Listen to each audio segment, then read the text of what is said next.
Good afternoon and welcome to today's webinar. My name is Martin. I am the Technical Support Manager here at SMS. We're going to be discussing security essentials today and some tips for staying secure with your online accounts. So this is just a bit of information about SMS. We are a Microsoft Gold partner specialising in providing managed services for mid-market and SME. We've been established well over 15 years now with a portfolio of around 4,500 clients, which is continuing to grow. We are holders of both ISO 9001 and 27701 certification. We provide 24/7, 365 days a year support for all our customers with services through ourselves. All our staff are UK based, and SMS are ideally placed to offer IT advice that your business requires to be successful. And we are here to help you get the most out of services such as Azure, Microsoft 365 and Modern Workplace. So this is what's on today's agenda, what we're going to be discussing. So we're going to be discussing social engineering, the types of phishing. We're going to then do a password overview, good and bad practices with passwords, some statistics, and then we're going to be discussing things like multi-factor authentication, the verification types, how that service can be turned on, and we're going to just finish the day today with how to stay secure. So social engineering, what is this? Some of you may have heard of this, some may not have heard of what social engineering is, but this is basically the art of manipulating, influencing and deceiving users in order to gain control over your computer system. So the hacker might use things like a phone call, an email, a postal mail, or even direct contact to gain legal access. And some of the types of social engineering that are out there is phishing, spearfishing, and whaling. So email phishing is probably one of the well-known ones that's out there. Most people have seen some type of phishing at some point via email, that is. And all this basically is where a malicious actor, which is basically an actor is an individual or group of people, send emails to users to try and impersonate a known brand and use social engineering tactics to lead people to click a link, download a file or an asset. Generally, these links do contain malicious websites, and they are designed to steal credentials or install malicious code, which is known as malware, on a user's device. So how can we identify email phishing? So legitimate email, look out for contact information or other legitimate information about the organization being spoofed. Then look to identify things like misspellings of an email address or a domain. You'll notice that some emails that come from, say, banks or financial institutions, they may have an email address that looks genuine, but when you double check it, there's a typo in the address. These will be a type of email phishing that is being sent to you. Keep an eye out for malicious code or benign code. Be aware of anything, including code, that tries to trick Exchange Online Protection, such as downloads or links with misspellings. Now, on Exchange Online Protection, for people that aren't aware of what that is the service which is built into all 365 email accounts that allows it to scan for things like viruses and spam. It is the security suite that's built into the server that will protect you against threats. That there is ways that these actors can actually bypass this to try and trick it to get the mail delivered to your mailbox. So just be mindful of that. Also look out for any emails that contain fake logos. You might get an email from a known brand and the image on it or the logo on it doesn't look quite right. Generally, this will be the case. It will be a fake email, and it could contain malicious HTML attributes that could be designed to execute certain commands on your machine or code. Also as well, little text. Ignore emails that only contain images and very little text. Generally, these type of emails are hiding malicious code because inside an image file, you can you can embed malicious code or information that they'll target your personal information. So be very, very mindful of that. It's the reason why Outlook has a feature, and some other mail clients have the feature, that allow you to block all images in emails, and then only you can download them if you feel that's come from a trusted person. You have the option to download that image, and by default, this feature is normally turned off, so it won't download anything basically. So spearfishing. So spearfishing is a type of social engineering attack. It's where the perpetrator will disguise as a trusted individual, trick a specific individual or group within an organization into clicking a link in a spoofed email, text message, or instant message, depending on what method they use. So how can we identify spearfishing then? Well, abnormal requests. Look out for internal requests that come from people in other departments or seem out of the ordinary considering what job function they do. Uh, More people are sharing files these days, especially with things like Office 365, OneDrive. Shared drive links. Be very wary about links that you get shared with you from external sources. Just make sure, or even some internal sources, just be very, very mindful of that the link looks to be genuine, because a lot of the time when these hackers or perpetrators effectively do a spearfishing attack, they are designed to, when the link gets sent to you, it will redirect you to a fake malicious website designed either downloading malware or doing some sort of attack that will target your data. And also be very mindful of password protected documents. Any documents that require a user ID and password may be attempt to steal your credentials. You may get it that a file gets sent to you, you click on that file, it has some sort of script that runs that takes you to a website or takes you to a form. It asks you to log in with your email details. It may look genuine. You put your details in, and once you've done that, it basically steals your login details to your email. It could be a case that you put your login details in, the file opens, and that's what it's designed to do. And that file then executes malware on your machine and infects your whole machine and starts sending out bulk mail to all your contacts. Or it could be designed to steal data in some way from your contact address book or from your calendar or whatever. It's dependent on what sort of information that they're actually trying to steal, basically. So whaling, and it can also be called CEO fraud, is a similar to spearfishing in the fact that it targets high level executives within an organization. So these are higher management, directors, board members, things like CEOs, that kind of thing. So the attacker will masquerade as a trusted source, steal money, or confidential information. So how do we sort of identify a whaling attack? Well, there's a couple of things that you can try and do, and that is abnormal requests. If a senior manager has never made contact before, be very wary about that, and obviously check that with either your line manager or with someone that's in higher authority within the company that you know. Who is this person? Why are they doing this? Because generally, it's not going to be the person that they say they are. Also, recipient's email, since a lot of people use email applications these days, just be very mindful that the email address is a work address and not a personal one. Angler phishing. So angler phishing is one of the new types of phishing.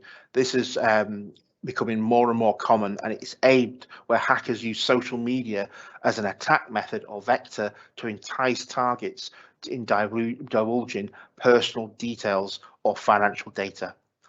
So I've seen this firsthand. I've also tested this in a sandbox environment to see what it actually does, and I've also had people that I've known on social media that this has actually happened to. And basically, in the case of ones that I've seen, you basically will get a message sent to you that says, here's 50% off your next purchase, looks genuine, click on the link, it asks you for your social media login details. And in the cases that I've seen, within less than 5 minutes, that profile, so your online profile on that social media website, has had the email address changed, your name changed, and the phone number that's on there has been deleted. Once that happens, there is no way of getting access to the account very easily without going through the social media's support channel and proving that account was generally yours, and it's been an attack through an angler phishing attack. So you've got to be very, very, very careful when you're on social media because of that reason.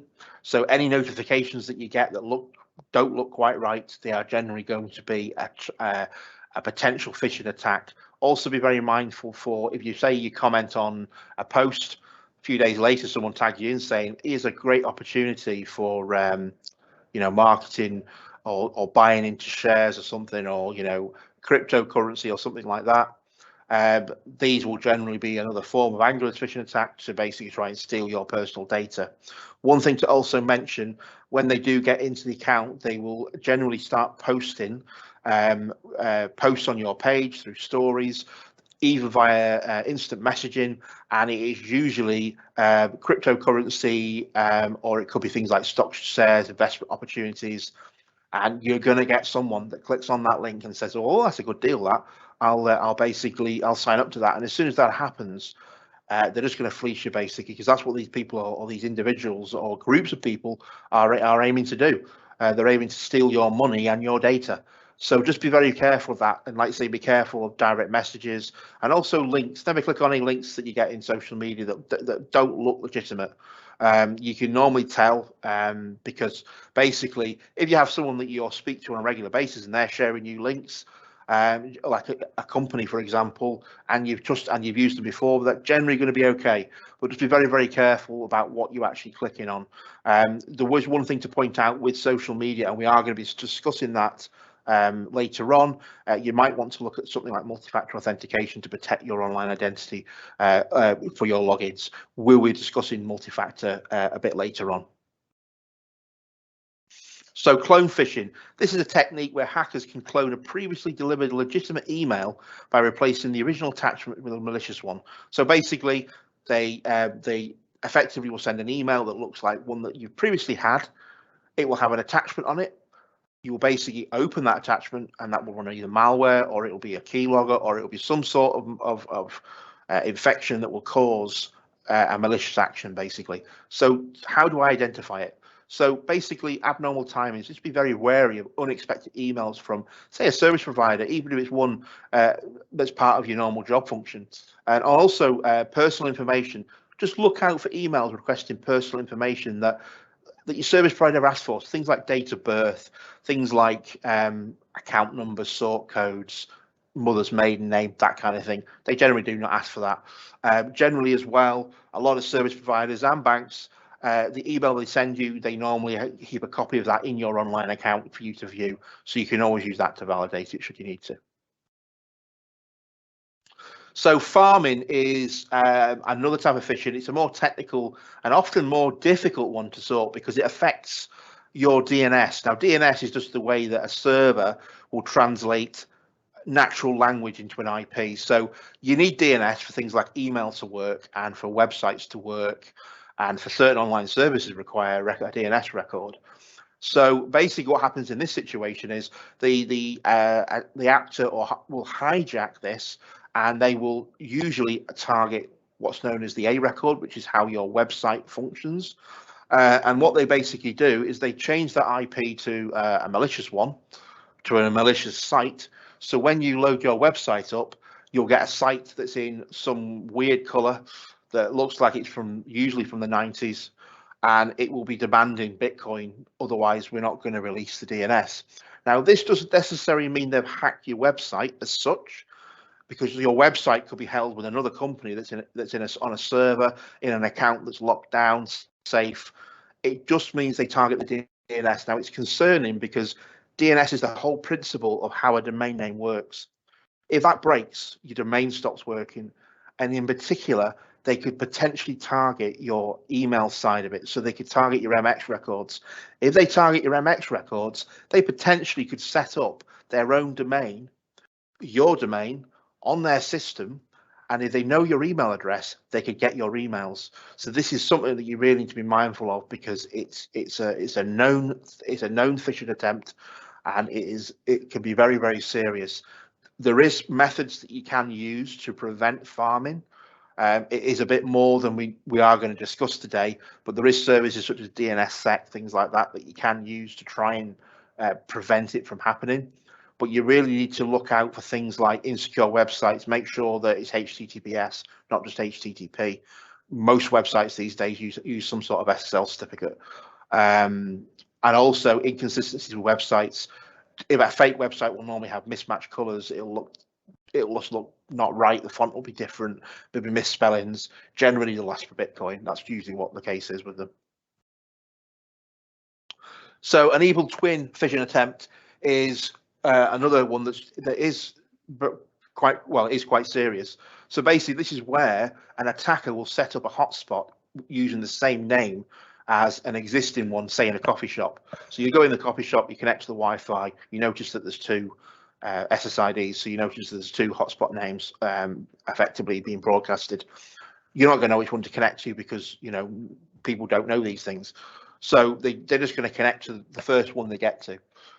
This potentially could be a hacker, and they could do what's known as a man-in-the-middle attack or an eavesdropping attack, which means that every communication that you're doing over that Wi-Fi network is effectively being watched and potentially stolen. So they can basically collect data on what you're doing. So they could collect things like bank details if you're doing bank transactions. They could get login details. They could get personal details that you're sending in contracts, for example. So you need to be wary of unsecure hotspots that trigger an unsecure warning on your device, because generally they ain't going to be the right one. They are going to be a potential evil twin attack. Now, obviously, if you go into a coffee shop and it's advertised, as this is our free Wi-Fi, blah blah blah. Generally, a lot of them, when you connect to them, you'll get like a welcome page saying "Welcome to X." Please click here to connect. Generally, they ones are okay. However, just be mindful of what you're connecting to, and if any of them require a login, this is normally seemed as suspicious. Now, I know there is certain companies that require this, things like the NHS. They do require you to access login details, but just be very, very careful about what you're connecting to, and before even trying to do it. Mobile networks are getting a lot better these days, especially with 5G technology. If you have the data capacity available and you're in a good signal area, I would always recommend using the mobile network over a public Wi-Fi hotspot, just to be safe. Now, there is other things that you can use to prevent you and to protect your security online with Wi-Fi hotspots, such as personal VPNs can be used. So we're just going to have a quick overview now that we just discussed phishing on passwords.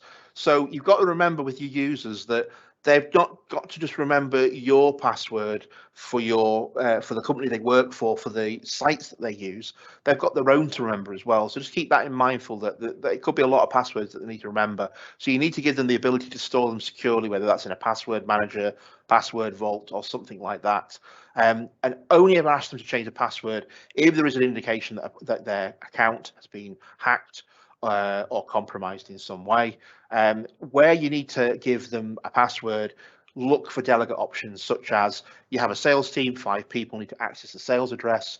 Then what you basically need to do is you need to give them full rights to the mailbox, and then basically they can access that mailbox without having the password.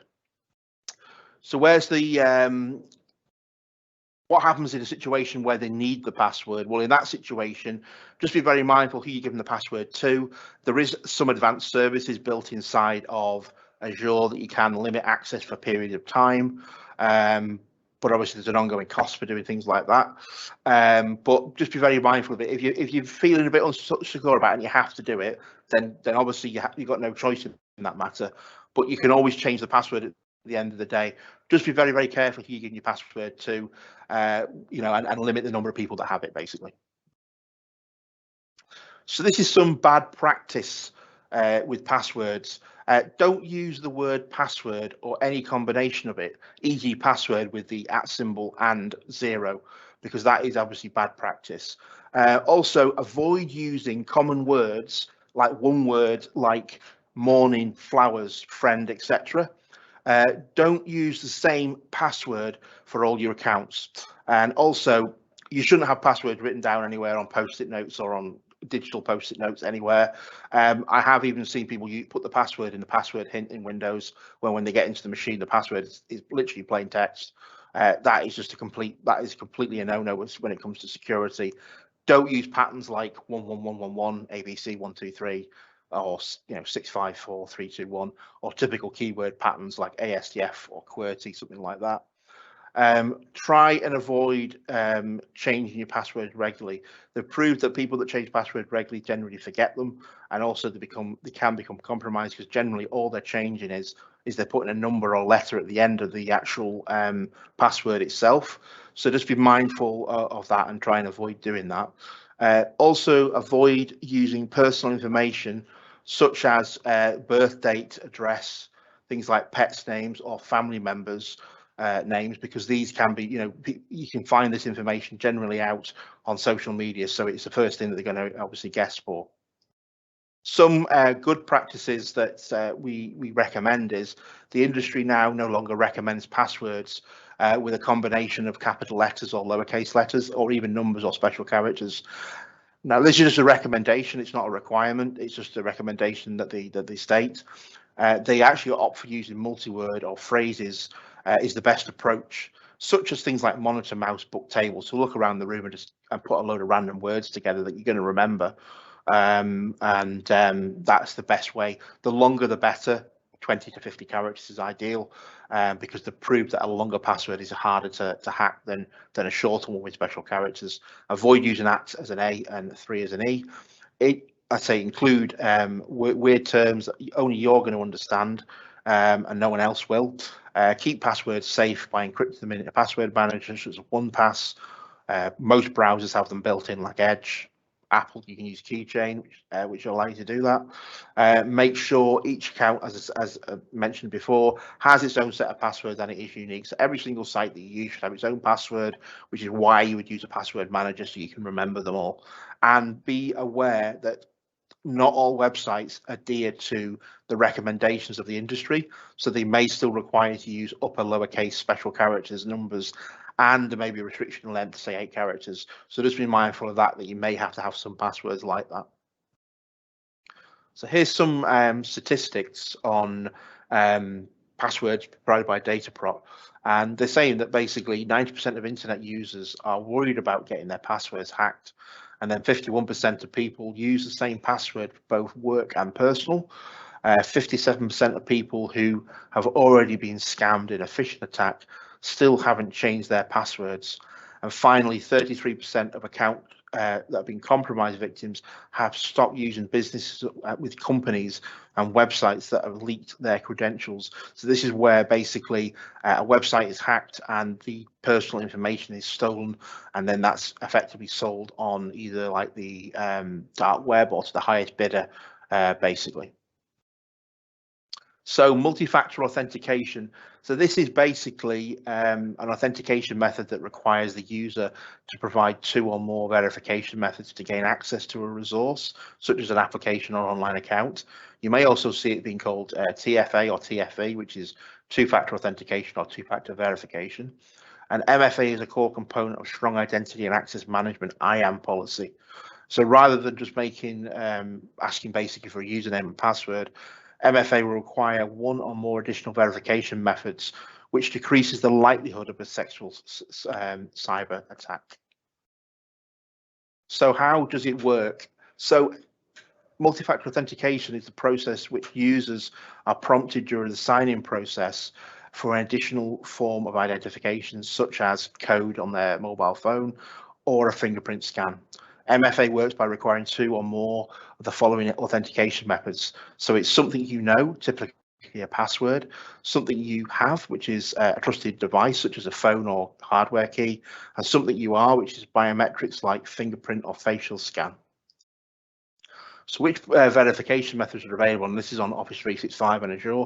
So this is going to be the Microsoft Authenticator app. This is the #1 choice because it's the easiest one to set up, and it allows you to get a notification. And once you approve it, you can use either fingerprint recognition or facial scan or a PIN to authenticate it, and then you approve the login and it will basically log you straight in. This app also allows you to add other websites that support multi-factor authentication, so you can have all your online accounts that support this method inside the one app. It is the #1 to use because it's the one that's completely been designed for Office 365 and Microsoft 365, as well as Azure. Windows Hello for Business is something that's Windows built built into Windows. And this is usually if you've got a supported camera, you can actually use Windows Hello facial recognition, but it also allows you to, if you don't have the camera that supports that, you can use a PIN or a password to do that. FIDO2 is a security key, is a method where you can buy them online. They're fairly cheap these days as well. Is an encrypted USB key that you install an encryption key on, and it will only authenticate and pass security and sign you in once that key is inserted, and it validates the encryption key. It then passes security, signs you into your account. And there's two methods of OAuth. One's hardware, one's software token. Hardware tokens are usually dongles that you have a button that you press that will give you a code that says, here's the number to sign in with. A software token is any other authenticator app, like the Google Authenticator, for example. You can use that. You just won't get any notifications like you do with the Microsoft Authenticator app. And you can use text message and voice call. Do need to make you aware, though, that the voice call option is disabled by default, because Microsoft see it as not as secure as the other ones, basically. If you should need that option, it can be turned on very easily. So how can you enable MFA? Now, this is for 365 and Azure. So by default, all 365 accounts, or all tenants, all AD tenants rather, inside the 365 system have a service called security defaults turned on. Now, this is just a quick way of enabling Microsoft Authenticator for all users. It also disables some legacy protocols such as a basic authentication. So once this is basically turned on, the user would sign in and they just follow the on-screen wizard to enable the service. And it is a case of doing next. You go to the Authenticator app, you sign in with your login details, that approves it. And then basically you go back to your screen, you click next, you'll get a notification, you press approve, and that pairs the app and makes that a trusted sign in, basically.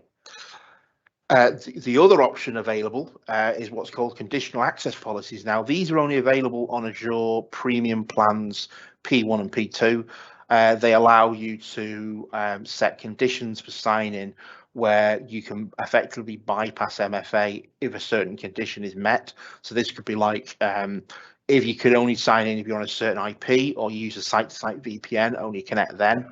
Or so, for example, if it only lets you if it only connects when you're on a site-to-site VPN, for example, if you're not connected to the VPN, you can either set it to say never connect or force me to do MFA authentication. So you'll then have to authenticate using that method. You can restrict it down to machine, what you're using, what applications you're using. There's a vast amount of conditions, but that is a paid-for service that you would have to purchase in order to get that feature. And finally, I just wanted to discuss how to stay secure, because we have talked about a lot today. I just wanted just to summarize how to stay secure. So the key one is to protect your email by using a strong and separate password, as cyber criminals can use your email address to access many accounts, leaving you vulnerable to identity theft. So if they get access to your email, they can effectively reset passwords for other websites and gain access to sensitive information. It makes sure that you're running the latest software and app updates on all your devices from desktop to mobile, because these contain vital security updates and patches that do help you protect against cybercrime and protect your devices as well. Make sure multi-factor authentication is turned on all your online accounts, including social media, as these features are available now on social media. This will help you restrict the possibility of being potentially compromised. Use password managers to protect your passwords and keep them secure. And finally, safeguarding your most important data, such as your documents, files and photos, by backing them up to an external hard drive or cloud storage. This is very important, because if your data gets compromised in any way by malware, such as ransomware, your data is encrypted, which means then you're being held to ransom by these perpetrators, and they usually want Bitcoin to unlock them, but it's normally a lot of Bitcoin. And generally, most people that are targeted by ransomware don't have the money to pay, and they lose all their data. So the key is to make sure all your files are backed up to an external backup, like a hard drive or a pen drive, or to a cloud storage. My advice is to keep 2 backups of everything. So then if one fails, you've always got one to fall back on, and keep them up to date. So do anyone need further help?